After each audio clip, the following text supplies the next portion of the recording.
எல்லாருக்கும் வணக்கம். Welcome to Sabesh curry kitchen. இன்றைக்கி நம்ம பார்க்க போகிறது ஒரு சுவையான எளிமையாக செய்யக்கூடிய சிக்கன் பிரியாணி. பிரியாணி செய்ய தேவையான பொருட்கள்: வெங்காயம் ஒரு 250 கிராம், தக்காளி ஒரு 250 கிராம், மிளகாய் 4, கொத்தமல்லி இலை ஒரு கையளவு, புதினா இலை ஒரு கையளவு, நெய் ஒரு 2 டீஸ்பூன், எண்ணெய் 4 டேபிள் ஸ்பூன், ஏலக்காய் ஒரு 4, கிராம்பு ஒரு 5, நட்சத்திரப்பூ 2, பட்டை ஒரு 2 துண்டு, பிரியாணி இலை ஒரு 2, தயிர் 100 கிராம். அடுத்ததா மிளகாத்தூள் ஒரு 1.5 டீஸ்பூன், மல்லித்தூள் ஒரு 1.5 டீஸ்பூன், மஞ்சத்தூள் 1/2 டீஸ்பூன், இஞ்சி விழுது 3 டீஸ்பூன், பூண்டு விழுது 3 டீஸ்பூன், உப்பு தேவையான அளவு.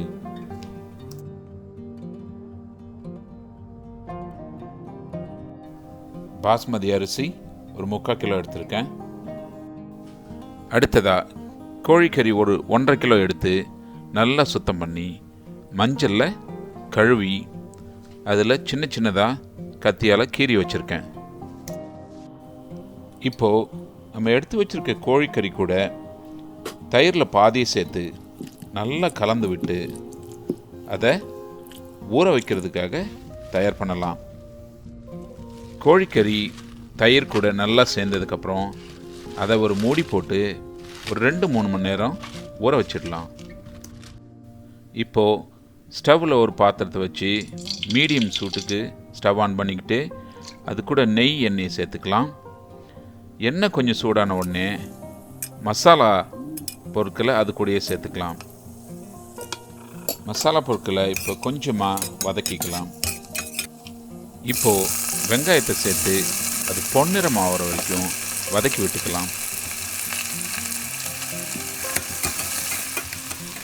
இப்போது வெங்காயம் நல்லா வதங்கிடுச்சு. இது கூட பச்சை மிளகாவையும் இஞ்சி பூண்டு விழுதையும் சேர்த்து பச்சை வாடை போகிற அளவுக்கு நல்லா இதை வதக்கிக்கலாம்.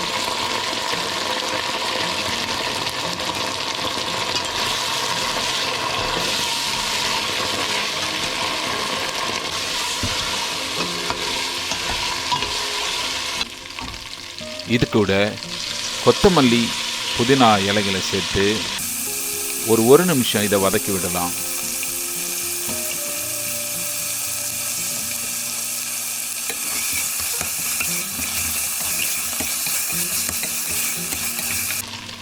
அடுத்ததா எடுத்து வச்சிருக்க எல்லா மசாலா தூள்களையும் சேர்த்து இதை நல்லா பிரட்டி வதக்கிக்கலாம்.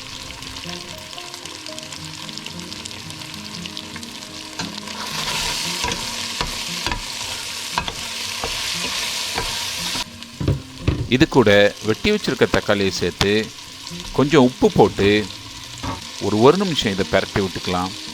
அதுக்கப்புறம் இருக்கிற தயிரை இது கூட எடுத்து சேர்த்துக்கலாம்.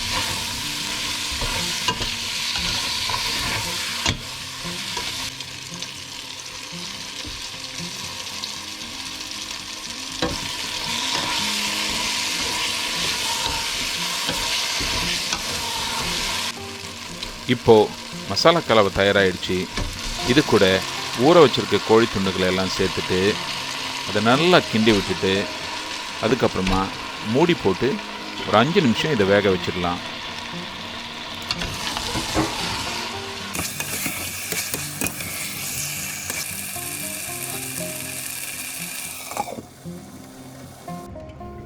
இப்போது கறி ஒரு பாதி அளவுக்கு மேலே வந்துடுச்சு. இது கூட அரிசி வேகிறதுக்கு தேவையான ஒரு 1.25 லிட்டர் தண்ணி இதில் சேர்த்துக்கிறோம்.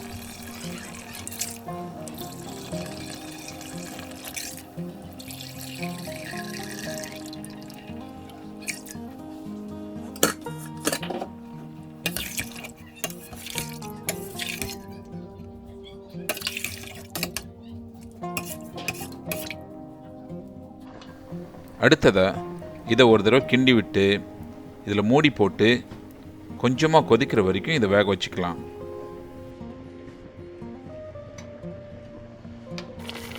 இப்போது இதில் ஒரு 20 நிமிஷமாக ஊற வச்சுருக்க அரிசியை எடுத்து பரவலாக தூவி விட்டு சேர்த்துக்கலாம்.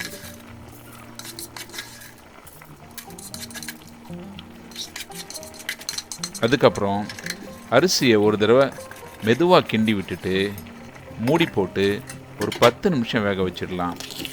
இந்த 10 நிமிஷத்தில் ஒரு தடவையோ இல்லை 2 தடவையோ எடுத்து மெதுவாக கிளறி விட்டுக்கலாம்.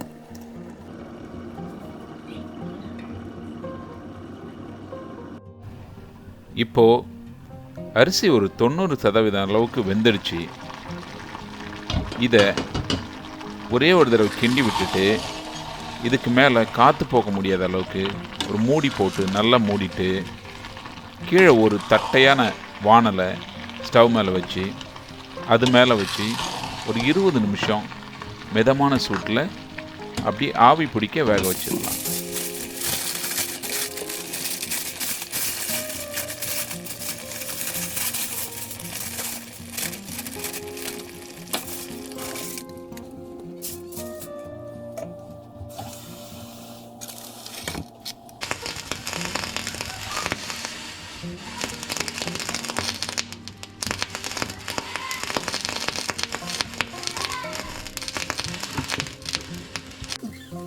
இப்போது பிரியாணி தயாராகிற நேரத்தில் கொஞ்சமாக வெள்ளரி வெட்டிக்கிட்டு கொஞ்சம் வெங்காயம் போட்டு சின்னதாக பச்சை மிளகாய் கொஞ்சம் போட்டு அது கூட கொஞ்சம் உப்பை தூவி ஒரு 4 டேபிள் ஸ்பூன் தயிர் வச்சு கொஞ்சமாக தயிர் பச்சடி செஞ்சுக்கலாம்.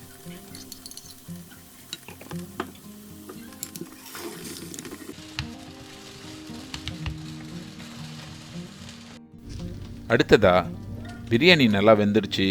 அதை இறக்கி வச்சு ஒரு 10 நிமிஷம் ஆறவும் வச்சாச்சு. இப்போது பிரியாணி திறந்து பார்த்துடலாம்.